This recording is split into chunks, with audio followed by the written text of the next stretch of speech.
Le Journal de la Ville, le premier magazine de l'information provinciale.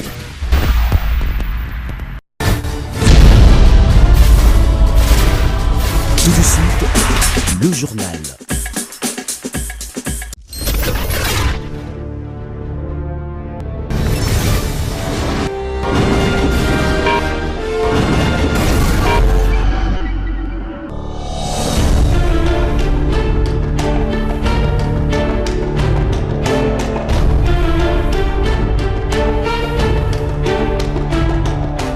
Bon début de semaine à toutes et à tous, mesdames et messieurs, et bienvenue à cette session d'information du Journal de la Ville. Tout de suite, les sommaires.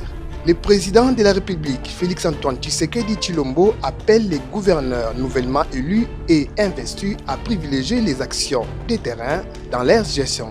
C'est à l'issue de la rencontre tenue ce lundi 24 juin 2024 à la Cité de l'Union africaine. C'est parti avec la session ordinaire, examen d'État, édition 2024, 957 986 candidats, dont 404 011 filles prennent part à ce test national dont le go a été lancé par la Première ministre, chef du gouvernement, sur toute l'étendue du territoire national. C'est tout pour les sommaires, encore une fois, bienvenue.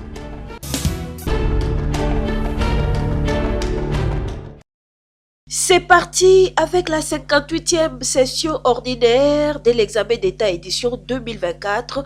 L'EGO a été lancé ce lundi 24 juin par la première ministre chef du gouvernement Judith Suminwa en présence de la ministre d'État, ministre de l'Éducation nationale et initiation à la nouvelle citoyenneté, du ministre provincial de l'Éducation et de l'inspecteur général de l'Éducation ainsi que de plusieurs autres autorités du pays.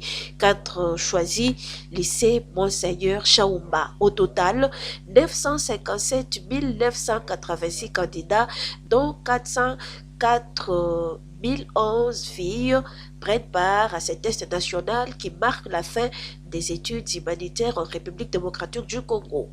La première ministre a à l'occasion encouragé les élèves finalistes à bien travailler ces examens pour réussir avec brio.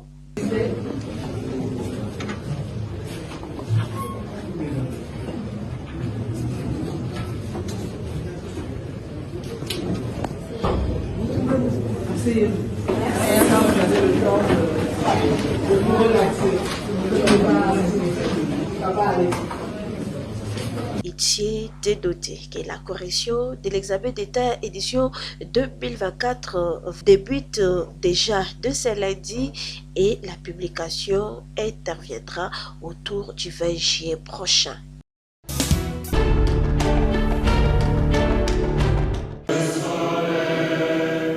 C'est au cours d'une célébration eucharistique célébrée par Monseigneur Marcel Outembi Tapa, président de la Sanko, archevêque de Kisangani, que les travaux de la 61e Assemblée plénière des évêques de la Sanko ont débuté ce lundi 24 juin 2024 à Caritas, Congo.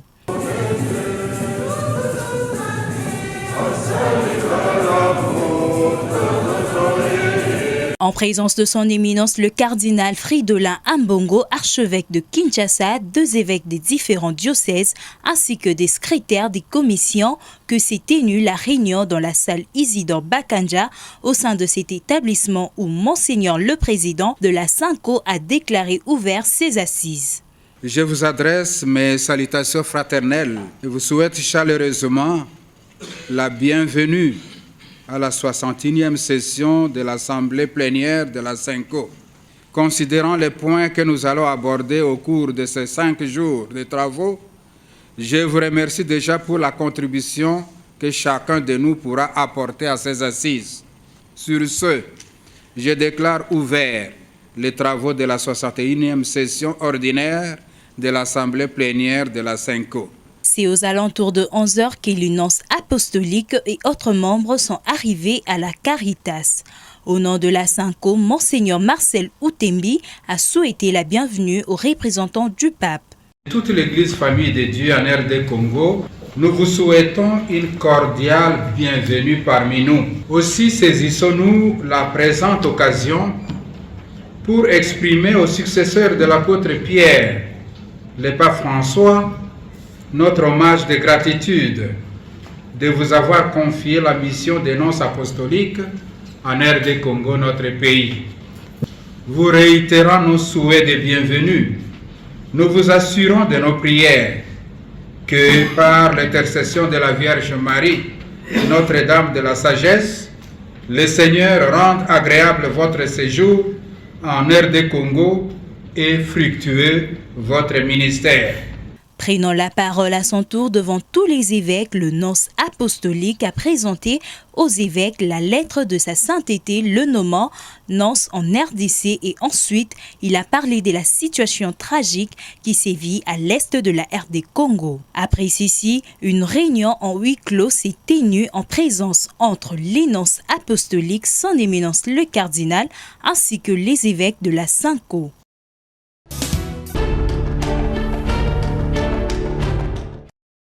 Ouverture des travaux de la 61e assemblée plénière des évêques de la conférence épiscopale nationale du Congo, CENCO, ce lundi 24 juin 2024 à Caritas Congo. La première ministre chef du gouvernement, Judith Suminwa, n'a pas loupé l'occasion. Elle est allée solliciter des pères évêques catholiques leur soutien et leur prière. Nous avons non seulement eu la commémoration de la mort du cardinal Maloula, qui a longtemps travaillé pour la promotion de la femme congolaise et qui a contribué à la création de la congrégation des sœurs thérésiennes ainsi qu'au mouvement des mamans catholiques. Tout ça pour faire porter la femme toujours plus haut. Et en même temps, juste à ce moment, ça tombe avec cette réunion, cette plénière de tous les archevêques et évêques accompagnés de son éminence.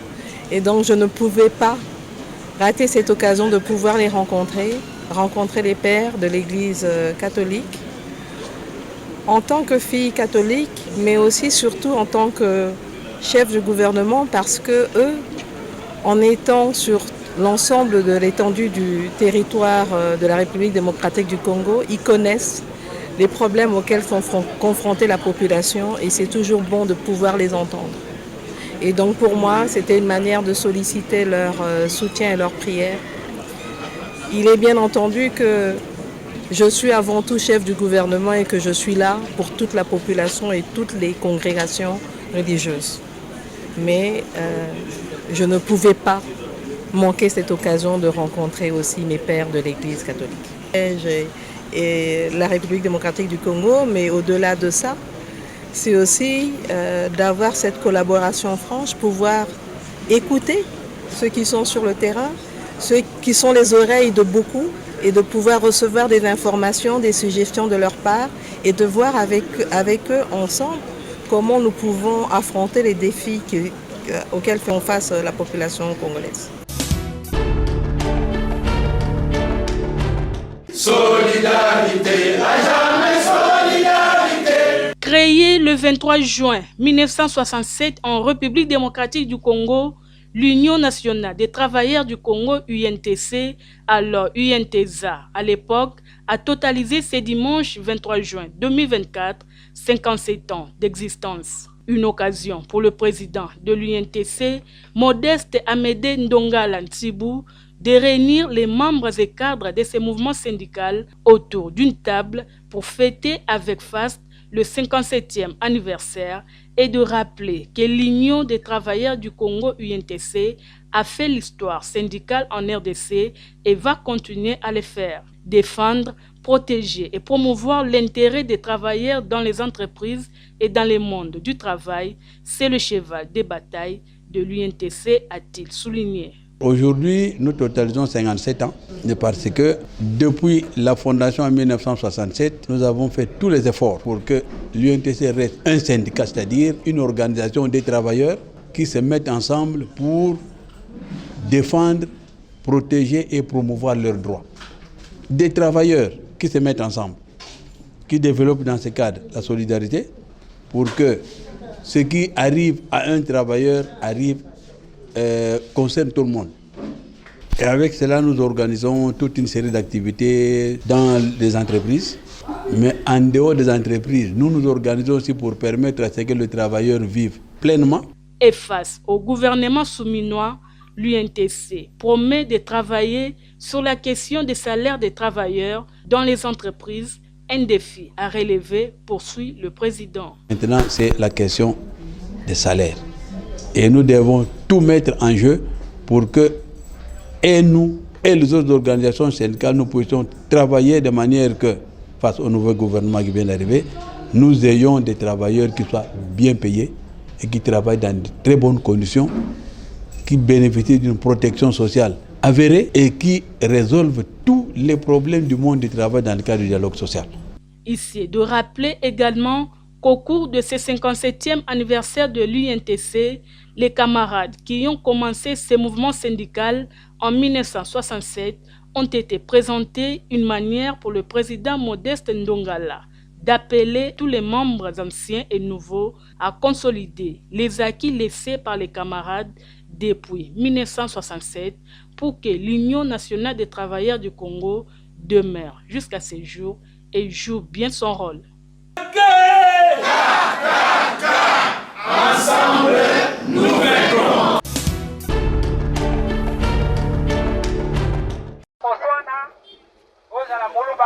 Après les élections combinées du 20 décembre 2023 en République démocratique du Congo, l'ère n'est pas au discours de haine et tribalisme. Le peuple congolais doit mettre ce qui les divise de côté, regarder de l'avant pour le bien du pays.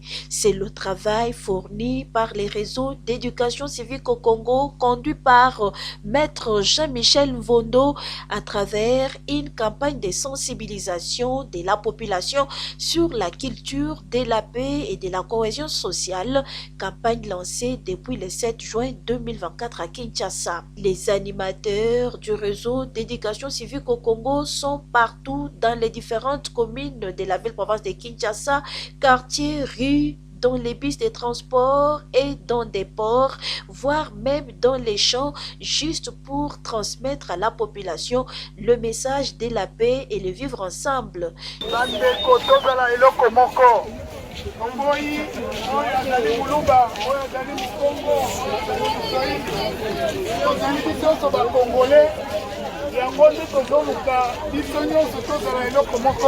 biso nyonso tozalaka bana ekolo moko yango tozala na bolingo totika bokabwani oyo babimi baza mpe ka bandeko na biso bakongole tosepela na bango tolinga bango mpo topesa bango chance basala mosala malamu.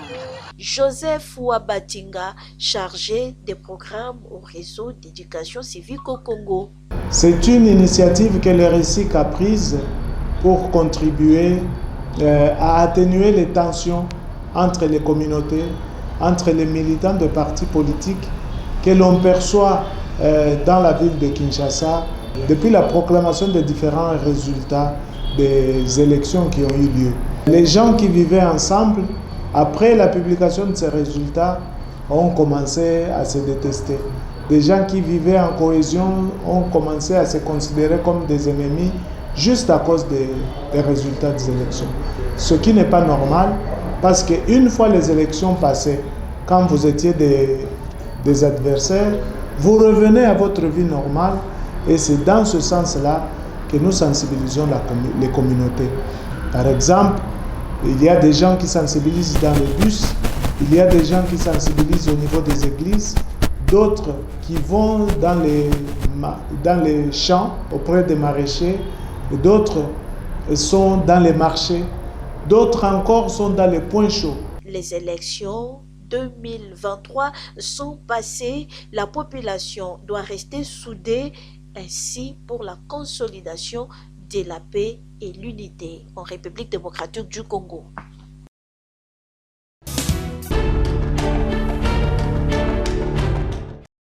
L'élévation en dignité de ses fils au sein du gouvernement souminois, l'intercommunautaire du Nord Kivu, conduite par Jérôme Paluku Kandou, se réjouit et leur présente ses félicitations et c'est à travers une rencontre ce vendredi 21 juin 2024 à Fatima Gombe. L'intercommunauté du Nord Kivu présente ses vives et chaleureuses félicitations à l'occasion de l'élévation à dignité de ses fils nommés membres du gouvernement Judith Souminois.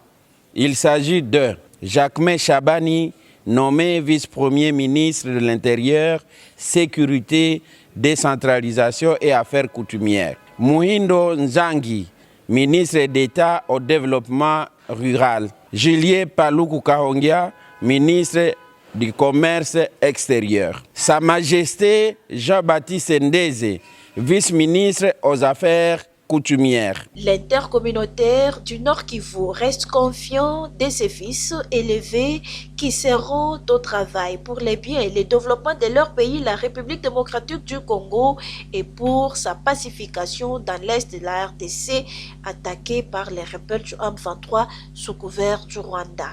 L'intercommunauté du Nord Kivu reste convaincue que la confiance témoignée par la très haute autorité du pays à chacun d'entre vous témoigne de vos compétences et capacités à relever les défis liés à vos départements respectifs, et ce, pour contribuer aux efforts de pacification de l'Est du pays en général et du Nord Kivu en particulier, province à proie à la guerre d'agression du M23 et des massacres abjects des populations civiles par les IDF. L'intercommunautaire du Nord Kivu remercie le chef de l'État, Félix Antoine Tshisekedi Tshilombo, pour avoir honoré le Nord Kivu et lui réitère tout son soutien.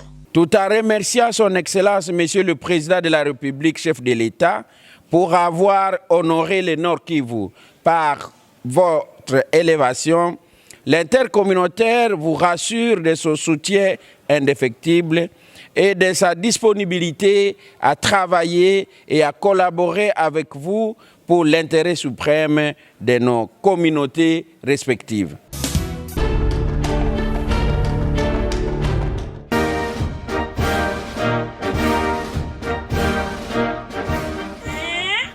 C'est normal qu'il y ait 90% d'hommes et seulement 10% de femmes dans toutes les assemblées provinciales.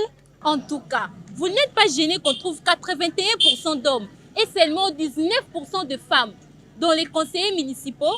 Et chose grave, dans le nouveau gouvernement, on trouve 69% d'hommes et seulement 31% de femmes. Voyez-vous pas qu'il y a 86% d'hommes et seulement 14% des femmes à l'Assemblée nationale? Femmes, n'abandonnez pas la lutte. Continuez de postuler à tous les niveaux, en commençant par le local. Quant à vous, électeurs, particulièrement les grands électeurs, votez massivement les femmes comme bourgmestres, conseillers de secteur et de chefferie, chefs de secteur, conseillers urbains et maires, afin de faciliter l'émergence du leadership féminin en République démocratique du Congo.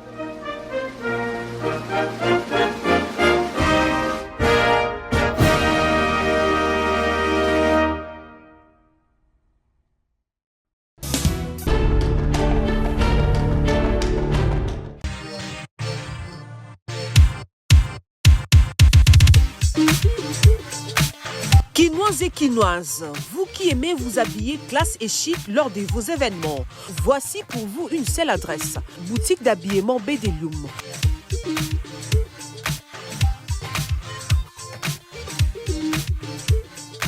Avec ses plus de 20 ans d'expérience dans les domaines vestimentaires, vous trouverez chez Bédéloum des vêtements et collections de haute gamme à un prix très abordable nulle part ailleurs.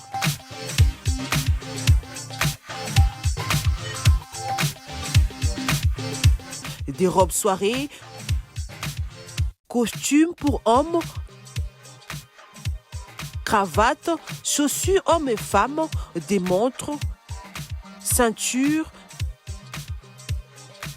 des pantalons tissus et jeans de très bonne qualité pour vous rendre sublime. Nous sommes aussi dans la parfumerie. Nous vous offrons de parfums de marque pour vous sentir bon. Notre adresse, trouvez-nous sur l'avenue des Écuries numéro 3 à Kitambo Magasin, référence Kin Marché et Hôtel Malébo. Chez Bédéloum, bon chic, bon genre.